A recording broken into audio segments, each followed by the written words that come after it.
मन को शांत और स्थिर रखने के लिए भगवान श्री कृष्ण ने 2 उपाय बताए हैं।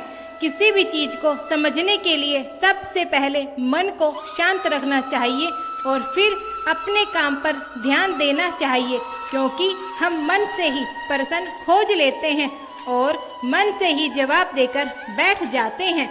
भगवान श्री कृष्ण ने मन को शांत करने के लिए 2 चीजों के बारे में बताया है।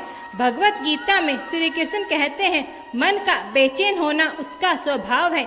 हमें लगता है हमारा मन अलग अलग बातों के बारे में सोचता रहेगा तो वह हर आने वाली मुसीबत और मुश्किल से बच जाएगा, पर ऐसा नहीं होता। हम अपने जीवन का काफी अधिक समय सोच विचार करके परेशान होने में निकाल देते हैं। भगवान श्री कृष्ण कहते हैं, मन का यह स्वभाव बदलना मुश्किल जरूर है पर असंभव नहीं। अच्छा, अब आप एक बात बताइए, क्या आप कोए को कह सकते हैं कि वो काव काव की आवाज ना करे, या फिर आप किसी मेंढक को कह सकते हैं कि वह पानी को देखते ही ऊंची छलांग ना मारे? हमारे मन के साथ भी कुछ ऐसा ही है। जीवन में कुछ भी होता है, अच्छा या बुरा, हमारा मन उस पर काव काव करने लगता है। काव काव से मेरा मतलब है चिंता करना और व्याकुल होना। कोई बुरी बात होती भी नहीं है और मन परेशानी की ऊंची ऊंची लपटें लेने लगता है। कभी कभी तो मुझे ऐसा लगता है कि हम में से कई लोग तो सिर्फ परेशान होने के लिए ही जीते हैं। सारी परेशानी, पीड़ा, दुविधा अक्सर हमारे मन की बनाई हुई कहानी होती है।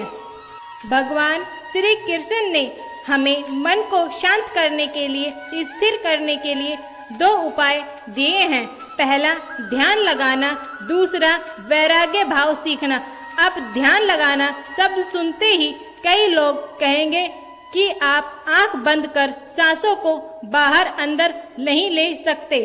यहाँ हम सब गलती कर बैठते हैं। मेडिटेशन या ध्यान का मतलब सिर्फ आंख बंद करके बैठना नहीं होता। मेडिटेशन का मतलब अपना पूरा ध्यान किसी चीज पर लगाना और उससे हटने नहीं देना। अगर आप रोटी बना रहे हैं तो सिर्फ इस बात पर ध्यान दीजिए कि आप रोटी बना रहे हैं। यदि आप कुछ काम कर रहे हैं तो उस काम पर पूरा ध्यान लगाइए। ये मत सोचिए कि आपका उस काम में कितना वक्त बर्बाद हो रहा है। आप जीवन के हर छोटे बड़े काम पूरे ध्यान से करते हैं तो आपका जीवन एक मेडिटेशन बन जाता है। ऐसे जीवन में शांति, स्थिरता और सफलता होना अनिवार्य है। दूसरा उपाय वैराग्य भाव। वैराग्य का अर्थ यह नहीं है कि आप सब कुछ छोड़कर जंगल में जाकर बैठ जाएं। वैराग्य का सच्चा अर्थ है कि आप जो काम कर रहे हैं उसका क्या नतीजा होगा या क्या रिजल्ट निकलेगा, इस चिंता को छोड़ दे। जैसे अगर आप कोई इंटरव्यू दिया है तो आप यह कह सकते हैं कि पूरे मन से तैयारी करें और अपना बेस्ट देकर आ जाए। वह नौकरी मिलना या ना मिलना आपके हाथ में नहीं है। इस नतीजे के पीछे अलग अलग चीजें हैं जो आपके हाथ में बिल्कुल नहीं है। तो इस चीज के बारे में आप कुछ नहीं कर सकते, उसके बारे में चिंता ना करें। यही वैराग्य का सच्चा मतलब होता है और यही है भगवान श्री कृष्ण का दूसरा उपाय, मन को चिंता की लपटों से बचाने का। याद रखिए, आप पूरे के पूरे इंसान हैं। समझदारी, संयम और कुशलता से भरे इंसान। आपका मन जब भी कोए की तरह अलग अलग बातों पर आपको परेशान करने लगे तब अपने मन को भी प्यार से समझाइए और शांत कर लीजिए।